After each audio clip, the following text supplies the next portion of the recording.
حضرت علی المرتضیٰ رضی اللہ عنہ کا فرمان عظیم الشان، کیا ہی فرمایا، فرمایا لوگو مال کی کثرت کی تمنا نہ کرو، اگر مال حلال بھی ہوا تجھے حساب سے نہیں بچا سکتا، اور اگر مال حرام آ گیا تو تجھے عذاب سے نہیں بچا سکتا۔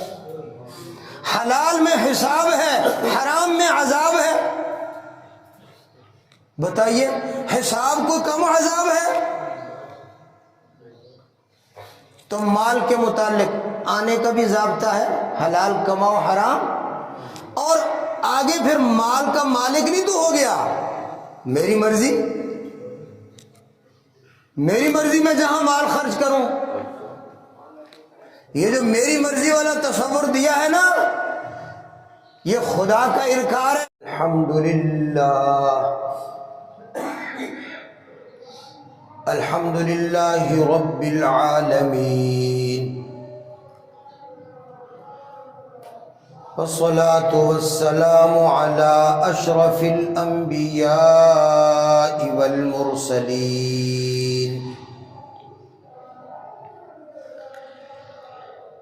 وعلى آله وأصحابه أجمعين،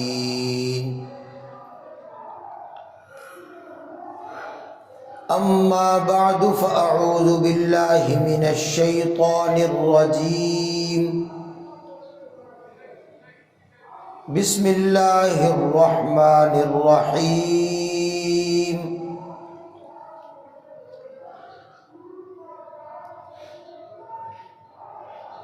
والمؤمنون والمؤمنات بعضهم أولياء بعض، يأمرون بالمعروف وينهون عن المنكر ويقيمون الصلاة ويؤتون الزكاة ويطيعون الله ورسوله، أولئك سيرحمهم الله إن الله عزيز حكيم، وعد الله المؤمنين والمؤمنات جنات تجري من تحتها الأنهار خالدين فيها، ومساكن طيبة في جنات عدن، ذلك الفوز العظيم۔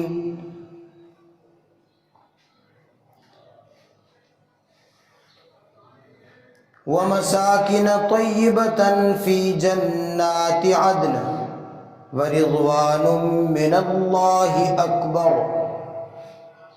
ذلك هو الفوز العظيم۔ صدق الله العظيم وبلغنا رسوله النبي الكريم، ونحن على ذلك لمن الشاهدين والشاكرين، والحمد لله رب العالمين۔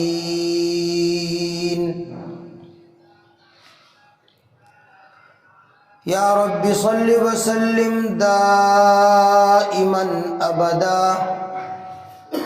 على حبيبك خير الخلق كلهم،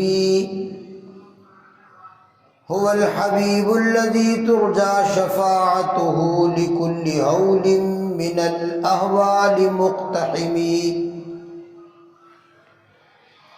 اللهم صل على محمد وعلى آل محمد كما صليت على إبراهيم وعلى آل إبراهيم إنك حميد مجيد،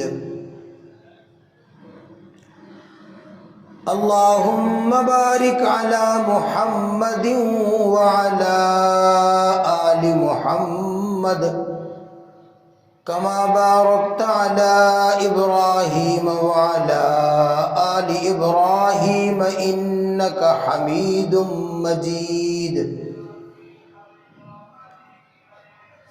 میرے محترم بھائیوں، بزرگوں، دوستوں اور ساتھیوں،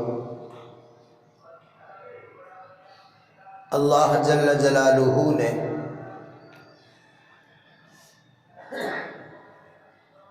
دنیا کے اندر جتنی بھی نعمتیں انسان کے لیے پیدا فرمائی ہیں اور حقیقت یہ ہے کہ بے شمار نعمتیں ہیں، بے حساب ہیں، کوئی گن نہیں سکتا، کوئی اندازہ نہیں لگا سکتا، کوئی حساب نہیں کر سکتا کہ اللہ جل جلالہ نے انسان کو کتنی نعمتوں سے نوازا ہے۔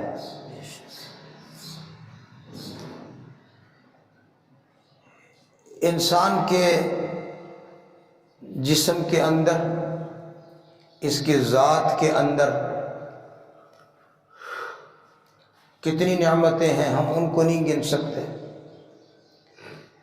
پھر انسان کی اپنی ذات اور جسم سے خارج، یہ باہر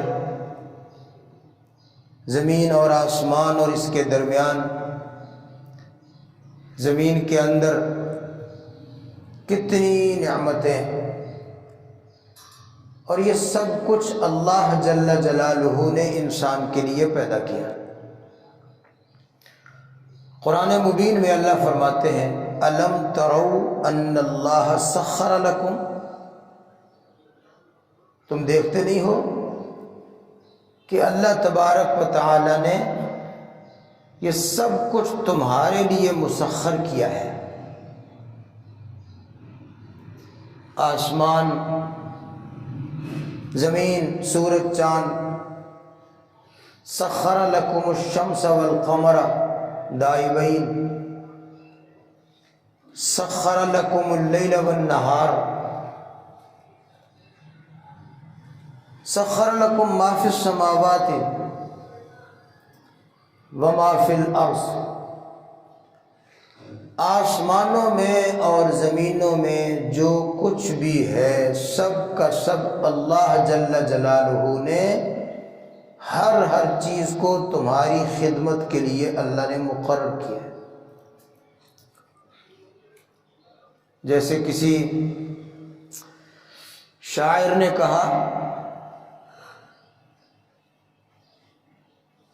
کہتا ہے کہ کھیتیاں سرسبز ہیں تیری غذا کے واسطے،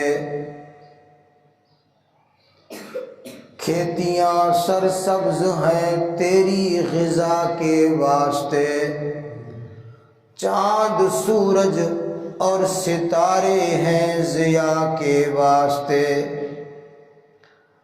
بحر و بر شمس و قمر، بحر و بر شمس و قمر ماء و شما کے واسطے، سب کچھ تو ہے تیرے لیے اور تو خدا کے واسطے۔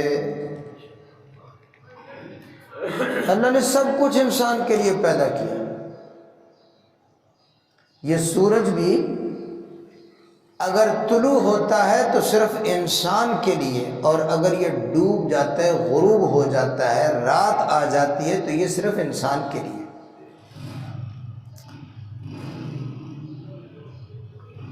تو یہ جتنی نعمتیں ہیں ہم ان کو گن نہیں سکتے، کھانے کی، پینے کی، پہننے کی، استعمال کی، فوائد حاصل کرنے کی، جتنی بھی چیزیں ہیں جن سے انسان نفع اٹھا رہا ہے، سب اللہ کی نعمتیں ہیں۔ لیکن ان تمام نعمتوں میں سے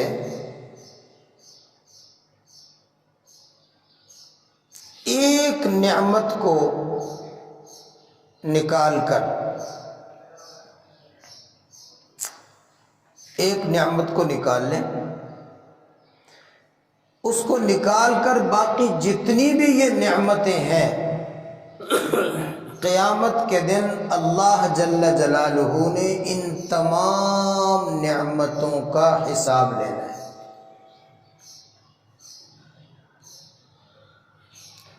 ہر چیز کا اللہ نے حساب لینا ہے۔ قرآن پاک میں کیا فرمایا؟ ثم لتسألن یومئذ عن النعیم، لتسألن، ضرور بالضرور تم سے سوال کیا جائے گا، پوچھا جائے گا۔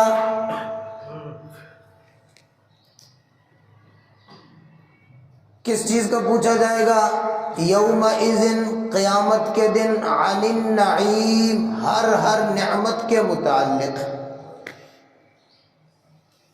اللہ نے اگر یہ آنکھیں دی ہیں تو قیامت کے دن اللہ جل جلالہ نے اس نعمت کے متعلق بھی سوال کرنا ہے، پوچھنا ہے۔ زبان اللہ نے اگر نعمت دی ہے، کتنی بڑی نعمت ہے، کچھ دیر کے لیے زبان بند ہو جائے، ہم کوئی لفظ زبان سے ادا نہ کر سکیں، رک جائے زبان، یا لکنت آ جائے، رک رک کر بولیں، تو ہم اپنی ذات میں کتنی کمی محسوس کریں گے۔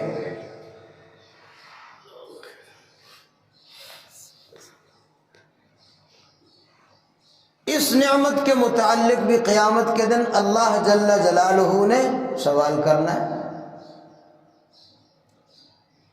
ان السمع والبصر والفؤاد،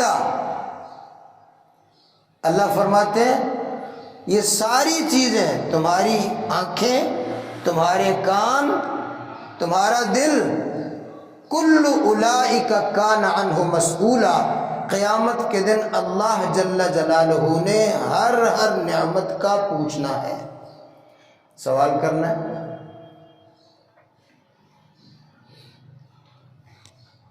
اب تھوڑا سا اس بات پر غور فرما لیں کہ اللہ جل جلالہ نے اگر مجھ سے کسی ایک نعمت کا بھی حساب شروع کر دیا تو میں اللہ کو حساب دے سکتا ہوں؟ حالانکہ اس کی کروڑوں نعمتیں ہیں۔ اگر وہ ایک کا بھی حساب کہے، اگر مثال کے طور پر قیامت کے دن اللہ جل جلالہ اپنے بندے کو یہ کہیں کہ میرے بندے دیکھ، میں نے تجھے کتنی نعمتیں دی ہیں، کتنی نعمتیں تو نے میری استعمال کی ہیں، لیکن میں آج ساری کی ساری نعمتوں کی تجھے معافی دیتا ہوں، صرف ایک جو میں نے تجھے آنکھ والی نعمت دی تھی بس اس کا حساب دے دے، باقی ساری تجھے معاف کرتا ہوں۔ تو کوئی ہے جو اللہ کو حساب دے سکتا ہو؟ اگر اللہ کہے میرے بندے میں نے تجھے جتنی نعمتیں دی ساری میں معاف کرتا ہوں، صرف آج مجھے کان والی جو نعمت سننے کی دی تھی اس کا حساب دے دے۔ بلکہ میں کہتا ہوں کہ اگر مثال کے طور پر اللہ جل جلالہ یہ فرمائے کہ تجھے میں نے زندگی کے 60-70 سال دنیا میں دیے تھے اور اتنی نعمتیں دی، وہ ساری زندگی کے تمام شب و روز اور دن رات اور سارے سال مہینے تجھے معاف کرتا ہوں، صرف اپنی زندگی کے ایک دن کا مجھے حساب دے دے، بس ایک دن کا۔ حالانکہ انسان کی زندگی میں ہزاروں دن گزرے ہیں، ہزاروں راتیں گزری ہیں، اللہ فرمائے صرف ایک دن کا، سورج کے طلوع ہونے سے لے کر سورج کے غروب ہونے تک اپنی زندگی کے تمام ایام میں سے صرف ایک دن کا مجھے حساب دے دے، کوئی دے سکتا ہے؟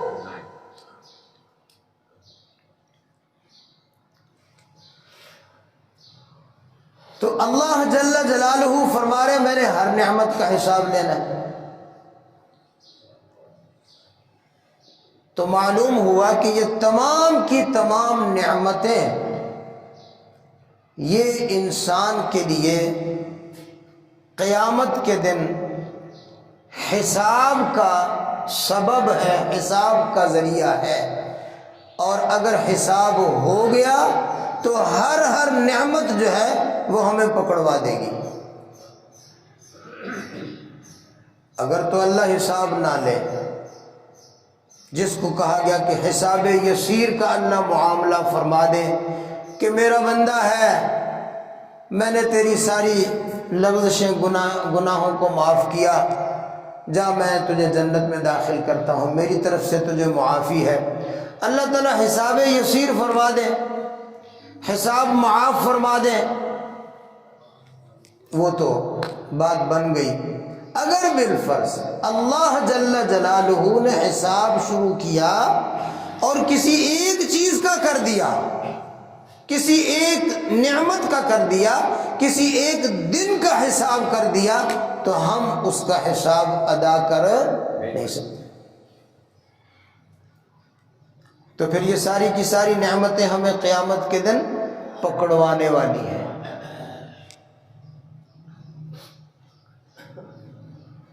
یہ آنکھیں بھی ہمیں پکڑوا دیں گی، یہ کان بھی ہمیں پکڑوا دیں گے، یہ ہاتھ اور پاؤں خود ہمارے خلاف گواہ بن کے ہمیں پکڑوا دیں گے۔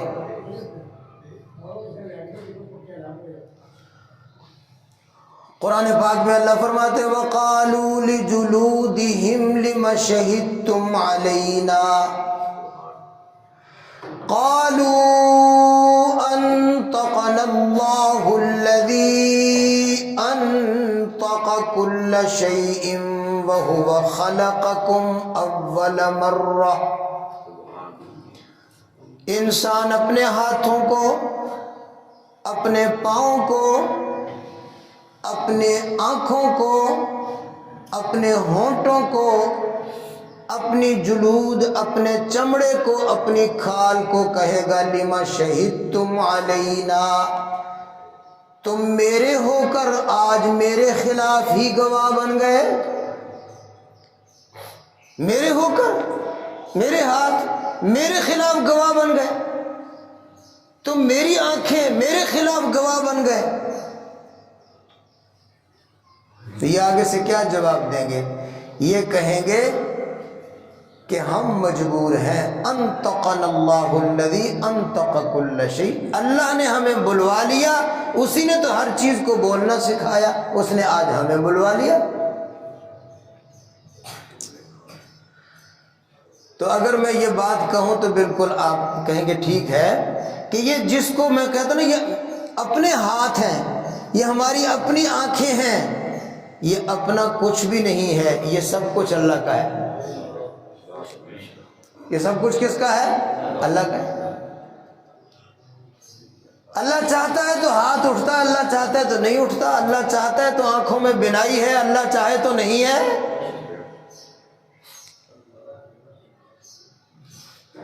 اللہ چاہتا ہے تو دل حرکت کر رہا ہے، اور اگر اللہ جل جلالہ نے حرکت کو بند کر دیا تو کوئی اس کو ہلا سکتا ہے؟ تو یہ سب کچھ کس کا ہے؟ اللہ کا۔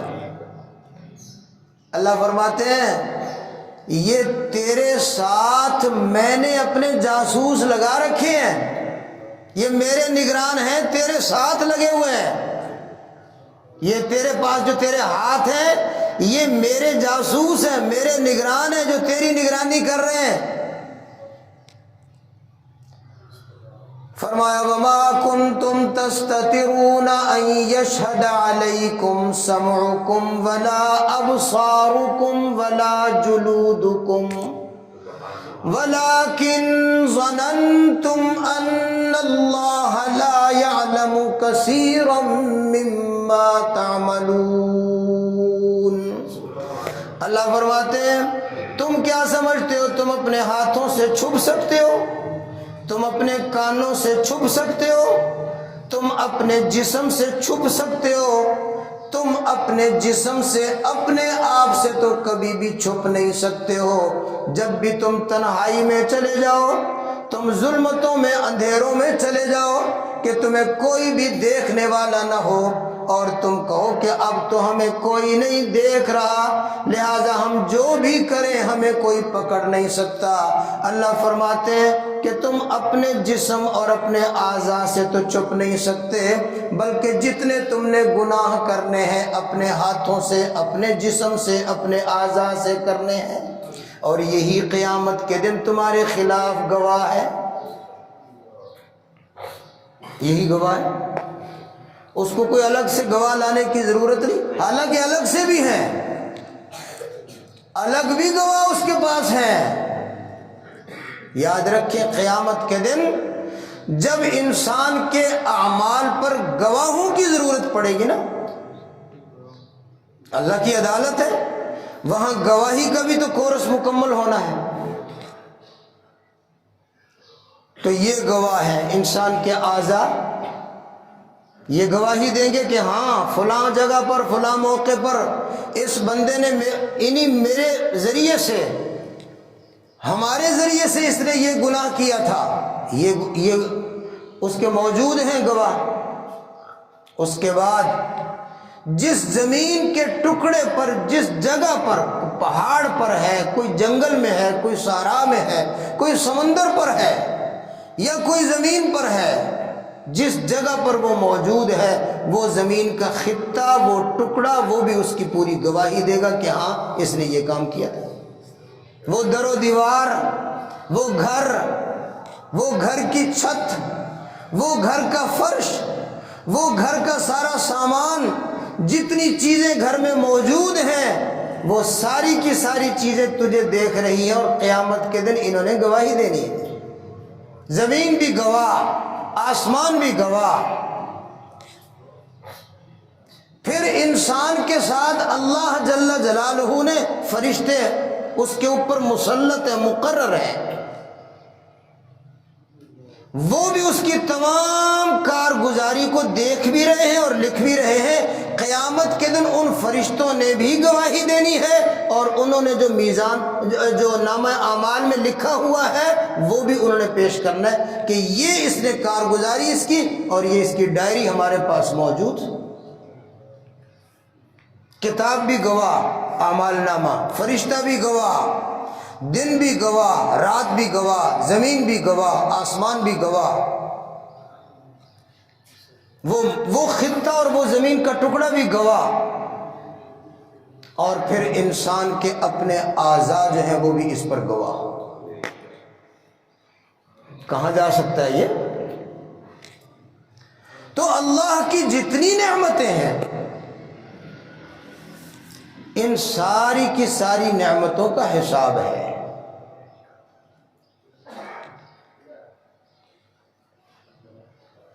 ہم صرف ایک چیز کوئی نعمت سمجھتے ہیں، اگر وہ ہے تو ہم کہتے ہیں بس ٹھیک ہے سب کچھ ہے، اگر وہ نہیں ہے تو ہم کہتے ہیں ہمارے پاس تو کچھ بھی نہیں ہے۔ ہم صرف ایک چیز کو نعمت سمجھتے ہیں کہ روپے پیسے بہت زیادہ ہوں، مال بہت زیادہ ہو، زمین جائیداد، پراپرٹی، سونا چاندی، ہم اس کو نعمت سمجھتے ہیں۔ اگر بالفرض اللہ جل جلالہ نے کہا کہ چلو ٹھیک ہے میں باقی ساری نعمتیں تجھے معاف کرتا ہوں، جو میں نے تجھے دنیا میں مال دیا تھا صرف اس کا حساب دے دے، تو پھر دے لو گے؟ اللہ باقی ساری نعمتیں اگر معاف بھی کر دے تو مال کا حساب دے لو۔ جناب رسول اللہ صلی اللہ علیہ وسلم نے ارشاد فرمایا قبر میں 3 سوال ہوں گے۔ قبر میں کتنے سوال؟ 3 گنتے جانا۔ پہلا سوال ہوگا من ربک، تیرا رب کون ہے؟ تیرا رب کون؟ یہ نہیں ہے کہ ہم دنیا کے اندر ہم نے رب بنایا، دنیا کے اندر ہم نے رب بنایا دکان کو، فیکٹری کو، مال کو، دولت کو، کاروبار کو، اور قبر میں چلو جب اللہ پوچھے گا ہم کہہ دیں گے۔ ایسے نہیں چلے گا، وہاں جھوٹ نہیں چلے گا، جھوٹ کا جہان ختم ہو گیا، آگے سچ کا جہان شروع ہو گیا۔ صحابہ نے پوچھا نبی علیہ السلام سے صحابہ نے نبی علیہ السلام سے سوال کیا، حضور قبر کے اندر وحشت، تنہائی، اندھیرا، خوف، پھر جو فرشتے آنے والے ان کے متعلق کیا بتایا گیا کہ کتنی خوفناک ان کی حیت اور ان کی شکلیں. تو اس وقت جب فرشتے ہم سے سوال کریں گے قبر میں تو یا رسول اللہ ہمارا ذہن، ہمارا دماغ ٹھکانے ہوگا کہ ہم صحیح جواب دے سکیں، ہم صحیح جواب دے لیں گے.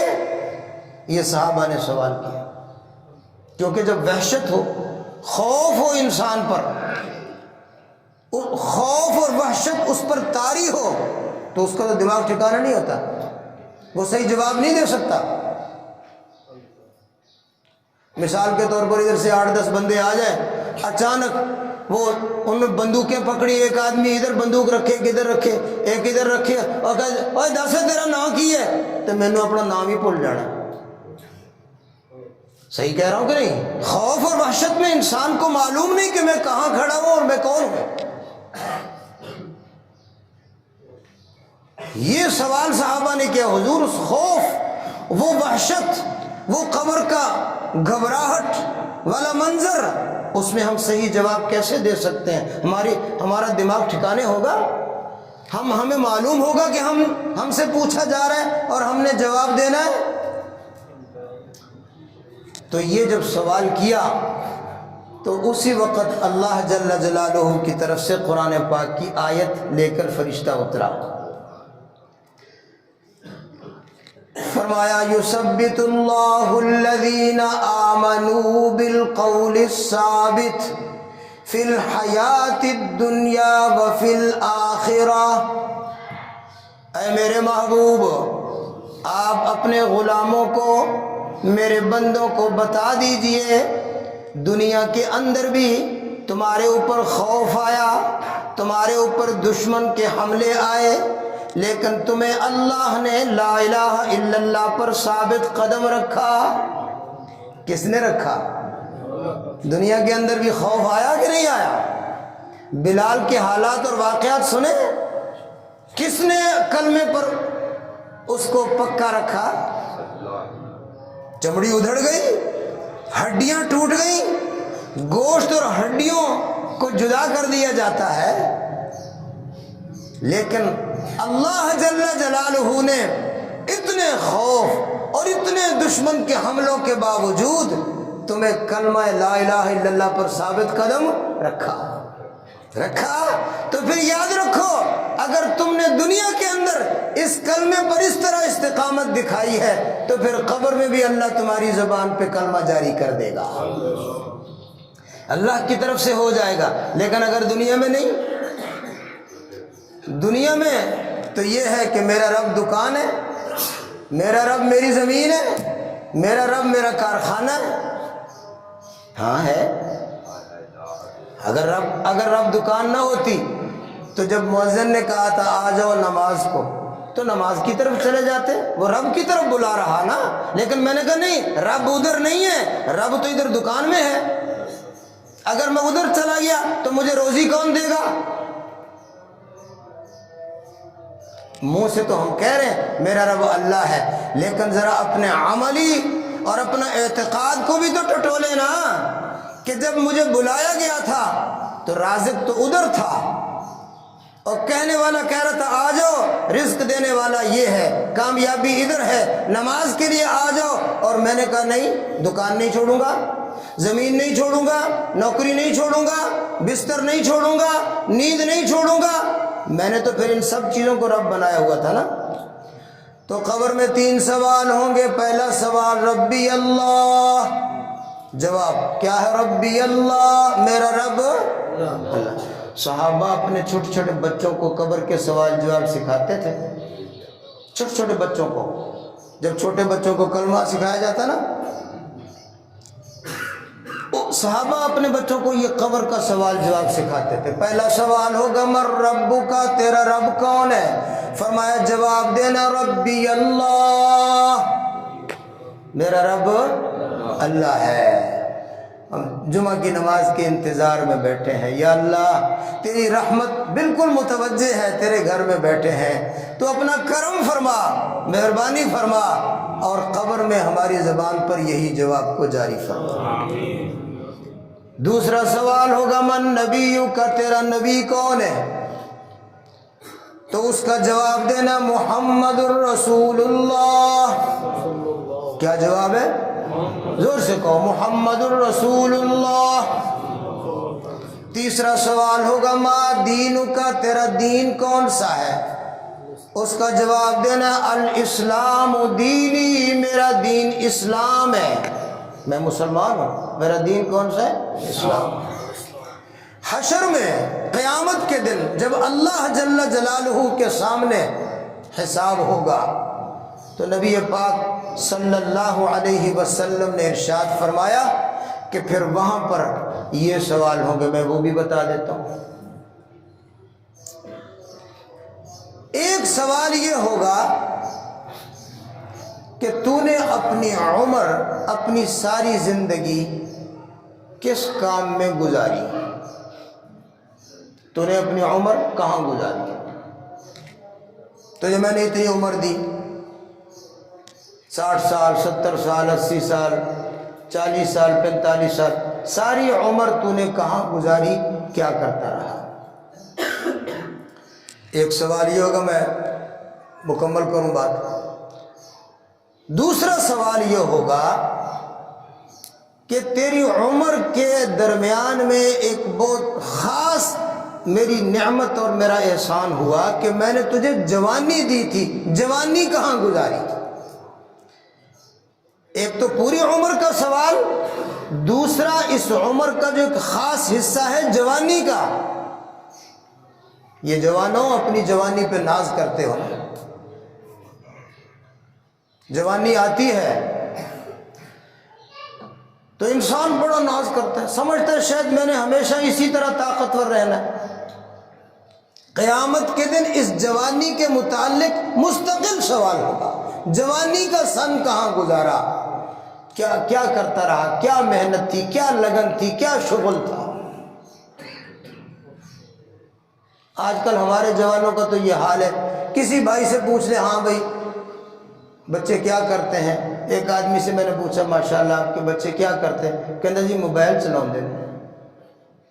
تو اس نے بالکل کہا، میں کہا بچے کیا کرتے ہیں؟ کوئی کام کاج کرتے ہیں؟ ہاں جی موبائل چلا دینے، سارے موبائل اچھی طرح چلانا جان دینے۔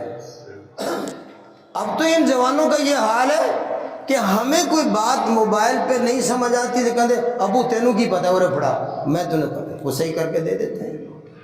تو قیامت کے دن کہہ دینا کہ موبائل خوب چلایا تھا۔ ہاں اب جو موبائل چھپ چھپ کر چلاتے ہو کہ ابا اماں نہ دیکھ لے، تو اللہ تو دیکھ رہا ہے۔ تو ایک سوال یہ ہوگا عمر کہاں گزاری، دوسرا سوال یہ ہوگا کہ جوانی کا سن کہاں گزارا، اور مال کے متعلق بھی دو سوال ہوں گے، مال کمایا کیسے، مال خرچ کہاں کیا۔ مال کے آنے کے بھی اللہ نے حلال اور حرام دو ذریعے بنائے، حلال سے بھی مال تیرے پاس آ سکتا ہے اور حرام سے بھی تیرے پاس آ سکتا ہے، چاہے تو حلال ذریعے سے لے آ چاہے حرام ذریعے سے لے آ۔ اللہ نے حساب لینا ہے کہ تیرے پاس مال آیا تھا تو دے حساب، حلال طریقے سے آیا تھا کہ حرام طریقے سے آیا۔ حضرت علی المرتضیٰ رضی اللہ عنہ کا فرمان عظیم الشان، کیا ہی فرمایا، فرمایا لوگوں مال کی کثرت کی تمنا نہ کرو، اگر مال حلال بھی ہوا تجھے حساب سے نہیں بچا سکتا، اور اگر مال حرام آ گیا تو تجھے عذاب سے نہیں بچا سکتا۔ حلال میں حساب ہے، حرام میں عذاب ہے۔ بتائیے حساب کو کم عذاب ہے؟ تو مال کے متعلق آنے کا بھی ضابطہ ہے، حلال کماؤ حرام، اور آگے پھر مال کا مالک نہیں تو ہو گیا میری مرضی، میری مرضی میں جہاں مال خرچ کروں. یہ جو میری مرضی والا تصور دیا ہے نا، یہ خدا کا انکار ہے.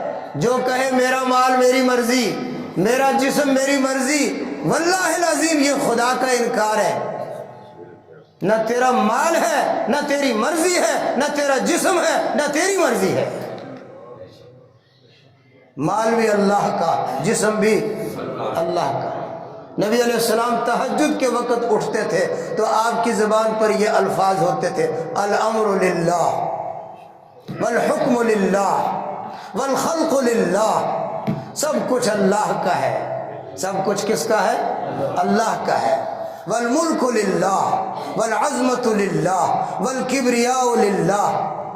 نبی علیہ السلام جب تہجد کے وقت اٹھتے تو یہ کلمات آپ کی زبان پہ ہوتے: سب کچھ میرے اللہ کا، یہ ہاتھ بھی اللہ کے، یہ پاؤں بھی اللہ کا، یہ جسم بھی اللہ کا، یہ روح بھی اللہ کا. یہ روح اور جسم کا رشتہ لگایا اللہ نے، جب چاہے گا تو اس رشتے کو ختم بھی کر دے گا اور پوری کائے. میرے سانس سانس کا مالک اللہ، میرے جسم کے ایک ایک عضو کا مالک میرا اللہ. میرے بھائیوں، مال کے متعلق 2 سوال. پھر خرچ کہاں کیا تھا؟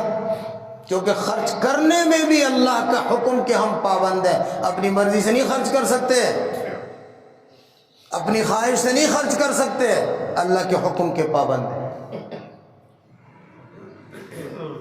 اور ایک سوال یہ ہوگا قیامت کے دن، 5 سوال. 2 سوال انسان کی زندگی کے: عمر کہاں گزاری، جوانی کہاں گزاری. 2 سوال مال کے: مال کمایا کیسے اور مال خرچ کیسے کیا. 4 سوال ہو گئے. اور 5واں سوال ہوگا قیامت کے دن ہر شخص سے، ہر آدمی سے. یہ نہیں ہے کہ بھی لوگ جب وہ علم کا لفظ سنتے ہیں نا، علم کا لفظ، تو کہتے ہیں بھائی اس کا تعلق تو شاید صرف علماء کے ساتھ، صرف مولویوں کے ساتھ ہے. اللہ پوچھیں گے جتنا علم تھا اتنا عمل کیا کہ نہیں کیا. جتنا علم تھا، جتنا علم تجھے دیا گیا، اتنا تو نے عمل کیا کہ نہیں کیا. ٹھیک ہے، عالم کے پاس زیادہ علم ہوتا ہے، لیکن جو عالم نہیں کہلاتے، عام لوگ ہیں، اتنا علم تو ہے کہ 5 نماز فرض نہیں ہے. چھوٹے بچے سے بھی آپ پوچھ لیں، مسلمان کا بچہ، چھوٹے چھوٹے بچے، وہ کچھ نمازیں کتنی کہتے 5. تو اتنا علم تو ہے نا کہ نمازیں کتنی ہیں؟ 5 ہیں. رمضان کا روزہ کیا ہے؟ فرض ہے علم سب کو کہ نہیں؟ اگر اللہ نے مال دیا ہو تو زکوٰۃ بھی فرض ہے. اگر اللہ نے مال دیا ہے تو حج بھی کیا ہے؟ فرض ہے. آگے چلو، اتنا بھی تو ہر مسلمان کو علم ہے کہ جھوٹ بولنا حرام ہے کہ نہیں؟ جھوٹ بولنا، ماں باپ کی نافرمانی کرنا حرام ہے. پتہ ہے کہ نہیں پتہ؟ شراب پینا حرام ہے، زنا کرنا حرام ہے، جوا حرام ہے، چوری حرام ہے، ملاوٹ حرام ہے، خیانت حرام ہے، دھوکہ حرام ہے. پتہ ہے کہ نہیں پتہ؟ تو قیامت کے دن جب اللہ پوچھیں گے جتنا علم تھا اتنا عمل ہے کہ نہیں ہے. ہر شخص اتنے عمل کا پابند ہے جتنا اللہ نے اس کو علم دیا. یہ تیاری ہے. 5 سوال حشر کے اور 3 سوال قبر کے. یہ کورس ہے اور سوال جواب بالکل اوپن ہے، پرچہ آؤٹ ہے، کر لو تیاری. ہے دنیا کا کوئی امتحان جس میں پہلے پرچہ آؤٹ کر دیا جائے؟ اور اگر بالفرض کہیں پرچہ آؤٹ کر بھی دیا جائے، یہ پرچے کا ایک آدھ سوال بھی آؤٹ ہو جائے تو پھر کوئی پاگل ہی ہوگا نا جو فیل ہو. پھر تو اس نے اپنے آپ کو جان بوجھ کر ہی فیل کرنا ہے نا جس نے فیل ہونا ہے. یہ سوال ہے اور یہ جواب ہے اور یہ تیاری کا میدان ہے. صبح ہوتی ہے شام تک، شام ہے تو صبح تک، یہ تیاری ہے، آپ خوب تیاری کر لو۔ یہ سوال ہیں، ان کو حل کرنا ہے۔ اور پھر اس کے بعد جب سوال اور جواب سے فراغت ہوگی تو پھر اعلان ہوگا کون جیتا اور کون ہارا۔